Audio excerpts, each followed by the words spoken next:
कारगिल युद्धापासून सुरू असलेल्या एक राखी सीमेवरील जवानांसाठी या उपक्रमाला यंदाही करवीरकरांचा उत्स्फूर्त प्रतिसाद मिळाला. तब्बल 2 लाखांहून अधिक राख्या जवानांसाठी पाठवण्यात आल्या. यावेळी छत्रपती ताराराणी यांच्या नावानं सैनिकी स्कूल आणि मुलींसाठी लष्करी भरतीपूर्व प्रशिक्षण केंद्र सुरू करण्याचा निर्धार महापौर रुपाराणी निकम यांनी व्यक्त केला.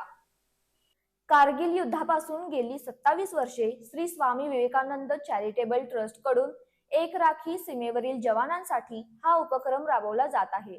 यंदा 2 लाखांहून अधिक राख्या जमा झाल्या असून त्यांचा प्रदान कार्यक्रम महादेव मंदिर मराठा बटालियन टीएच्या प्रांगणात झाला. यावेळी शालेय विद्यार्थ्यांनी देशभक्तीपर गीतांचं सादरीकरण करत वातावरणात देशभक्तीचा उत्साह निर्माण केला. ट्रस्टचे अध्यक्ष किशोर घाटगे यांनी या उपक्रमाला मिळालेला प्रतिसाद ही करवीरकरांच्या देशप्रेमाची पोचपावती असल्याचं सांगितलं. गेल्या 10 वर्षांपासून छत्रपती ताराराणी यांच्या नावानं सैनिकी स्कूलची मागणी करण्यात येत आहे. मुलींसाठी लष्करी भरतीपूर्व प्रशिक्षण केंद्र सुरू करण्यासाठीही ट्रस्टकडून प्रयत्न सुरू आहेत.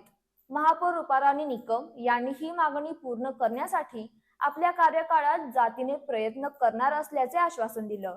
ऑपरेशन सिंदूरच्या माध्यमातून महिलांनी संरक्षण क्षेत्रातील आपली क्षमता सिद्ध केल्याचं त्यांनी नमूद केलं. ऑनररी लेफ्टनंट कर्नल संतोष सकुंडे यांनी करवीरकर भगिनींची प्रत्येक राखी जवानांना 12 हातींचे नैतिक बळ देत असल्याचं सांगितलं. यावेळी जवानांना विद्यार्थिनी आणि महिलांनी भावपूर्ण वातावरणात राख्या बांधत देशाच्या रक्षणासाठी लढणाऱ्या जवानांप्रती कृतज्ञता व्यक्त केली.